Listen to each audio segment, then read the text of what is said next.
Саламатсыңдар ма балалар? Математика сабағын бастаймыз. Сабақтың тақырыбы отбасы құндылықтары, есепті модельдеу. Бүгінгі сабақта сендер есеп бойынша өрнектер құрастырасыңдар. Сандарды өсу ретімен жаз, мақалды оқы. Балалар, сандарды өсу ретімен жазу үшін ең аз саннан бастаймыз. Мұндағы ең аз сан 69. Содан кейін 99, 699, 906, 966, 969, 999. Біз сандарды өсу ретімен жаздық. Енді мақалды бірге оқып көрейік. Сіз, біз деген жылы сөз ағайынға жарасар. Есеп 2. Есепті өрнек түрінде жаз. Әкесі 9 теңгеден 5 дәптер және 400 теңгеге альбом сатып алды. Ол дүкеншіге 1000 теңге ұсынды.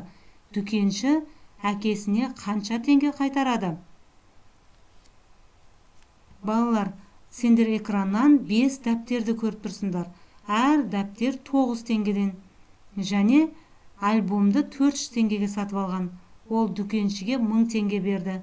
Ал енді дүкенші оған қанша теңге қайтарады? Есепті өрнек түрінде қалай жазамыз? Өрнекті экраннан көріп тұрсыңдар. Яғни 1000-нан азайтамыз. 9 бен 5-тің көбейтіндісіне 400-ді қосып, оны 1000-нан азайтамыз.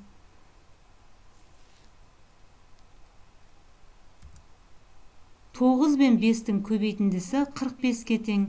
Яғни дәптерге 45 теңге төледі. Альбомға 400 теңге төледі. Сонда барлығы ол дүкеншіге 445 теңге төлеу керек. Ол дүкеншіге 1000 теңге берді.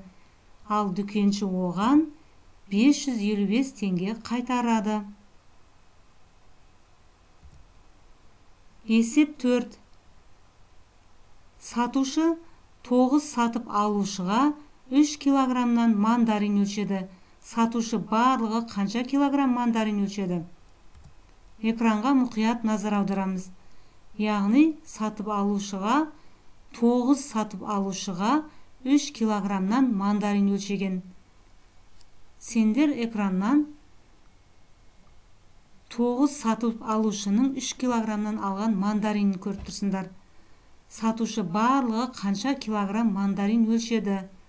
Қанекей ойланып, өз бетімізше шығарып көреміз. Есептің ән нұсқасына қараймыз. 40 дана шар 5 қорапқа теңдей бөлініп салынды. Әр қорапта қанша шар бар? Суретке мұқият назар аударамыз. Барлығы 40 дана шар болған. Оны 5 қорапқа теңдей етіп бөліп салды. Сонда әр қорапта қанша шар бар екен? Есептің шешуін қандай амалмен шығарамыз? Мұқият ойланып, ұстаздарыңа кері байланыс жасаңдар. Мысал 5. Өрнек құрып, оның мәнін тап. 219 санына 589 бен 130-дың айырмасын қос. Екінші. 678 бен 98-дің қосындысынан 517 санын кеміт. Үшінші.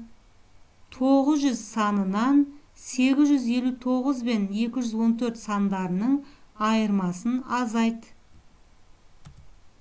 Төртінші. 800 бен 218 сандарының айырмасын 326 мен 92 сандарының қосындысына арттыр. Балалар, сендер экраннан өрнектің құрылғанын көріп тұрсыңдар. Ал енді оның мәнін тауып, дұрыс шығарады деп ойлаймын. Есеп 6. Егер оқушы өрнектердің мәнін амалдар бойынша есептеген болса, онда ол қандай өрнектің мәнін тапқанын анықта. Оқушы бірінші 5 пен 7-нің көбейтіндісін тапқан, екінші 3 пен 8-дің көбейтіндісін тапқан. Осы көбейтіндінің мәнін үшіншісінде азайтқан. Сонда ол қандай өрнектің мәнін тапқан?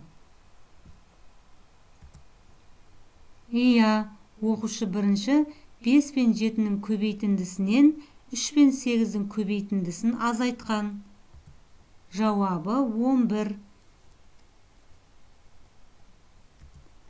Логикалық тапсырма. Бөлмеде 2 ит, 3 құс, 1 шыбын бар. Осы жануарлардың бәрінің аяқтарын қосып есептегенде қанша болады? Қанекей балалар, мұқият ойланамыз. Екінші логикалық тапсырмаға қараймыз. Анасы 16 мандарин сатып алды. Жартысын думан жеді. Сендер экраннан 16 мандарин суретін көріп тұрсыңдар. Осы 16-ның жартысын думан жеген. Айша 2 мандарин жеді. Қалғанның жартысын Дина жеді. Сонда қанша мандарин қалды? Логикалық тапсырманы мұқият ойланып, ұстаздарыңа кері байланыс жасауды ұмытпаңдар. Балалар, бүгінгі сабақ сендерге түсінікті деп ойлаймын. Сау болыңдар.